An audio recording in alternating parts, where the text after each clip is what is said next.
Assalamualaikum warahmatullahi wabarakatuh. Perkenalkan, nama saya Nurata Mira Finanda Putri dengan NPM 24044010153 dari kelas G136 Bela Negara dan dari program studi hubungan internasional. Jadi pada kesempatan kali ini saya akan menjelaskan isi dari garis besar dari paper saya yang berjudul Implementasi Nilai Bela Negara dalam Kajian Hubungan Internasional, Studi Krisis Legitimasi Rejim Assad dan peran civil society di Suriah. Dalam konteks hubungan internasional, implementasi bela negara dapat dilakukan melalui kajian terhadap konflik internasional, isu politik global, dan persoalan kemanusiaan. Salah satu konflik internasional yang relevan untuk dikaji adalah konflik Suriah, khususnya konflik krisis legitimasi rejim Bashar al-Assad yang terjadi sejak 2011. Konflik ini tidak hanya berdampak pada kondisi domestik Suriah, tetapi juga memengaruhi stabilitas kawasan dan tatanan internasional. Oleh karena itu, paper ini bertujuan untuk menganalisis konflik Suriah sekaligus mengaitkannya dengan implementasi nilai-nilai bela negara dalam keilmuan hubungan internasional. Jadi pada paper ini saya memfokuskan pada 3 hal utama. Yang pertama, krisis legitimasi rejim Bashar al-Assad.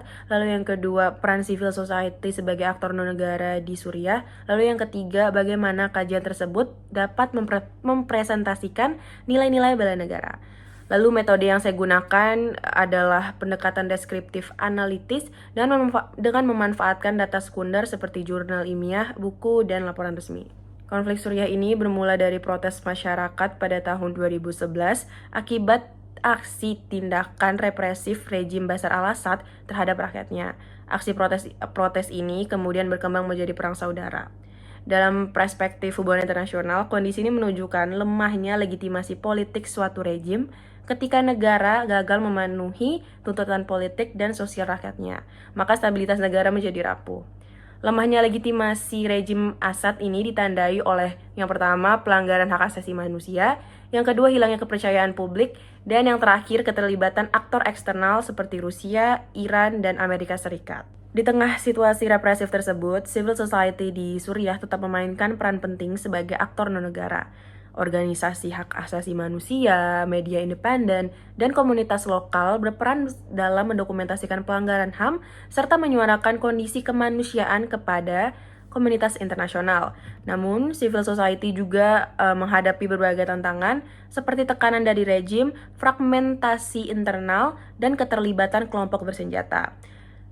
Maka, kajian ini menunjukkan bahwa hubungan internasional, aktor negara, juga memiliki peran penting dalam dinamika politik global dan isu keamanan. Lalu selanjutnya ada implementasi nilai-nilai bela negara. Kajian konflik Suriah ini mempresentasikan 5 nilai bela negara. Yang pertama, cinta tanah air, yang tercermin dari kesadaran akan pentingnya menjaga stabilitas dan kedaulatan negara dengan belajar dari dampak kehancuran negara akibat konflik berkepanjangan. Lalu yang kedua, sadar berbangsa dan bernegara, melalui pemahaman bahwa legitimasi pemerintah dan perlindungan terhadap rakyat merupakan hal yang sangat penting. Lalu yang ketiga, setia pada Pancasila yang diwujudkan melalui sikap menolak pelanggaran hak asasi manusia serta menjunjung nilai kemanusiaan dan keadilan sosial. Lalu yang keempat, rela berkorban untuk bangsa dan negara yang diwujudkan melalui kontribusi non-militer mahasiswa dalam bentuk kajian akademik dan pemikiran kritis.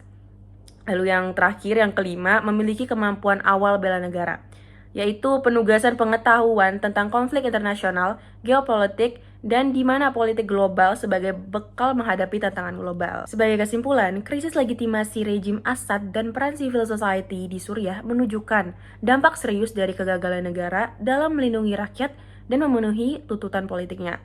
Melalui kajian ini, mahasiswa hubungan internasional dapat mengimplementasikan nilai-nilai bela negara secara non-militer melalui pemikiran kritis, kesadaran global, dan komitmen terhadap perdamaian dunia. Jadi gitu aja dari saya. Semoga apa yang saya jelaskan bisa memaparkan garis besar dari paper saya. Sekian dari saya, lebih dan kurang dimohon maaf. Terima kasih.